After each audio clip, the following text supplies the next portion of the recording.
بتعذبونا. هو مش هديكم كده كريم سهل، لازم تتعذبوا عشان تاخدوا الحاجه. يا صباحكم او مساءكم بهجه، انا بهجه واهلا بيكم في فيديو جديد. فيديو النهارده هيكون ريفيو عن الليب بالم بتاعت كيرا مور، وكمان زبده الشفايف بتاعت كيرا مور، وهقول لكم ايه الفرق ما بينهم وايه احسن حاجه فيهم تجيبوها، سعرهم كام، وهنعرف كل التفاصيل بتاعتهم. فيلا بينا نبدا الفيديو. بس قبل ما نبدا الفيديو يا ريت ما تنسيش تشتركي في القناه وتفعلي زر الجرس عشان يوصل لكم كل الفيديوهات اللي جايه. بنزل فيديو ان شاء الله كل خميس الساعه 4 العصر. ويلا بينا نبدا الفيديو.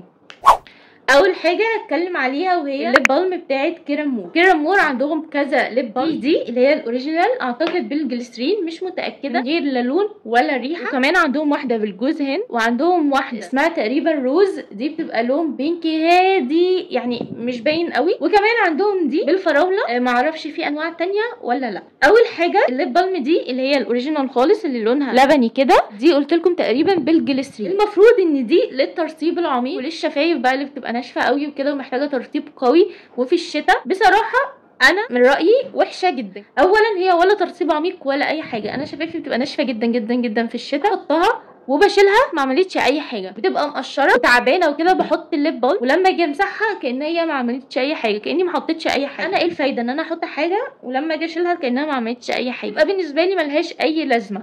ممكن حد فيكم يبقى الموضوع عنده مش محتاج ترطيب قوي قوي كده، او شفايف كويسه ما فيهاش قشور، او هو اصلا اوريدي بيرطبها فمش ناشفه قوي، فدي بالنسبه له تبقى كويسه، سعرها حلو جدا، فهيبقى حلوه جميله هاتوها. لكن لو حد شفايفه تعبانه قوي ومقشره ناشفه جدا، لا بالنسبه لي لا، ما تجيبوهاش، مش هتعمل حاجه، يبقى زي ما حطيتوها زي ما شلتوها. بس انا بالنسبه لي هي في الصيف احسن من الشتاء، لان طبعا الشتاء الشفايف بيبقى اكتر. ثانيا في الصيف هي نفسها بتبقى لينه شويه، يعني بصوا بتبقى ايه، طريه كده، تعرفوا ان انتوا تحطوها. في الشتاء بتبقى ماسكه نفسها شويه، تيجوا تحطوها ما بتبقاش سهله. ده غير ان هي كمان ما بتحسوش بيها ان انتوا حطيتوها يعني. ولكن في الصيف عشان بتبقى لينه شويه فبتحسوا بيها لما بتحطوها. اعتقد سبب ان هي في الصيف بتبقى لينه اكتر تقريبا فيها زيوت، ممكن حاجه زي الجليسرين، بس حاجه تكون بتسيب في الصيف شويه، فعشان كده تلاقوها في الصيف لينه اكتر. بالنسبه بقى اللي هي بالفراوله، اولا هي تقريبا نفس النوع، مش فرق في الترطيب قوي، بس الفرق ان دي ليها ريحه فالموضوع بيبقى لذيذ وانتوا بتحطوها. ثانيا لونها، هي بتدي لون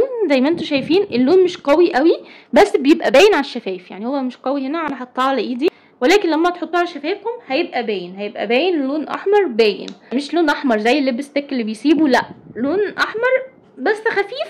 وفي نفس الوقت هتديكم نسبه من الترطيب، هي مش قويه قوي لان انا قلت ان هي ما بترطبش قوي، لكن نسبه بسيطه. مع بقى ان انتوا حاطينها بلون وكده هتحسوا ان هي بتعمل مفعول شويه، بتعمل حاجه كده ان انتوا حاطين حاجه، لكن دي مش هتحسوا باي حاجه، لا ترطيب ولا اي حاجه. انا من رايي لو هتجيبوا الليب بالم اللي هي بالفراوله هتبقى افيد لكم، يعني احسن من دي. وممكن تجربوا الجوز هند، انا بصراحه ما جربتوش. دي سعرها كام؟ اقول لكم في اخر الفيديو سعرها كام. تاني حاجه زبده الشفايف، بصراحه بالنسبه لي حلوه، هي طبعا زبده اتقل من المرطب الشفايف العادي اللي هو ده الليب بالم، فالزبده طبعا المفروض تبقى اقوى بكتير وحتى قوامها اقوى. ودي بقى للشفايف التعبانه قوي قوي قوي. افتحها لكم، هو ده شكلها كده. بصوا مبدئيا هو ده شكلها، العلبه بتاعتها رخمه جدا، عامله زي كريم الايد بتاعهم. انا بستفز من كريم الايد اللي هو في العلبه دي، بجد بيفتح بطريقه صعبه قوي، وخصوصا لو حاطه بقى كريم، يعني افتحيه بصعوبه بقى، لو تعرفي تفتحيه افتحيه.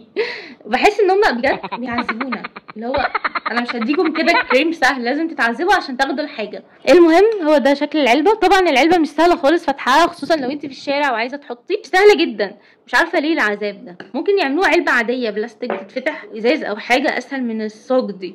المهم هو ده شكلها. طبعا بتاخدي الليب بالم كده، هي سايحه شويه في الصيف، في الشتاء بتبقى اتقل سيكه، بتبقى ماسكه نفسها برده، تاخدوا كده وتقوموا حاطين كده. طبعا الحركه دي مش سهله في الشارع بقى، وخصوصا لو في تراب بقى ومش غاسله ايدك، يعني الموضوع مش نضيف قوي بصراحه. انا متهيألي يعني لو حد هيجيبها يستخدمها في البيت بس عشان تبقى اسهل، تقدري ان انت تستخدميها.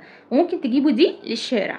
تمام. ترتيبها بقى عامل ايه؟ ترتيبها بالنسبه لي حلو، احلى من دي 100 مره طبعا. حلو في الشتاء، حلو بحطها على شفايفي وانام اصحى امسحها، فحلوه جميله. ترتيبها معقول، مش الترطيب الخطير، لا ترتيبها عادي كويس، في نسبه ترطيب مش واو بالنسبه لي بس بيرطب حلو.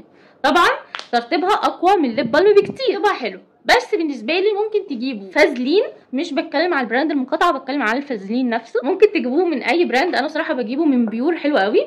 وفي كمان ايفا عامله، كيرا مور عامله، بس لسه مجربتهمش، بس يعني عادي ممكن تجيبوه من اي مكان، سعره رخيص.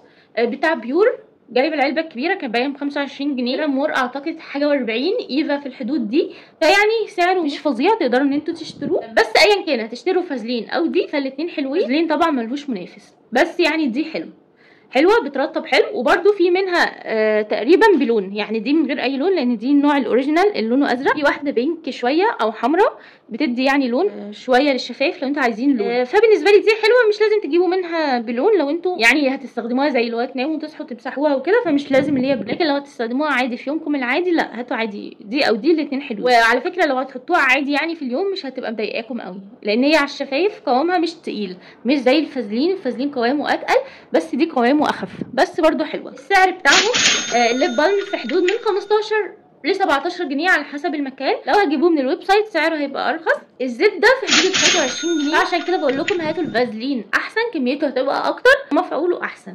عموما الزبده والليب بالم هحط لكم سعرها اللي موجود في الويب سايت، او يعني اللي انا سالت البيدج عليه بتاعت كرامور، فهحط لكم سعرها على الشاشه. فايا كان هتشتروا دي او دي القرار يرجع لكم. انا قلت لكم رايي، ولو ليكم راي مخالف فدي حاجه طبيعيه. برضو اكتبوا لي رايكم تحت في الكومنت لو جربتوها. في الاخر هاتوها ولا سيبوها. هاتوا الزبده، سيبوكم من الليب بالم، او ممكن تجيبوا الليب بالم بتاعت الفراوله، بصراحه متحيزه ليها، بحبها جدا جدا جدا، وسعرها ارخص وهتقعد معاكم مده طويله. فده كان فيديو النهارده. لو فيديو النهارده عجبكم يا ريت ما تنسوش تعملوا لي لايك شير تشتركوا في القناه. اشوفكم ان شاء الله على خير في فيديو جديد، واستنوني ومع السلامه.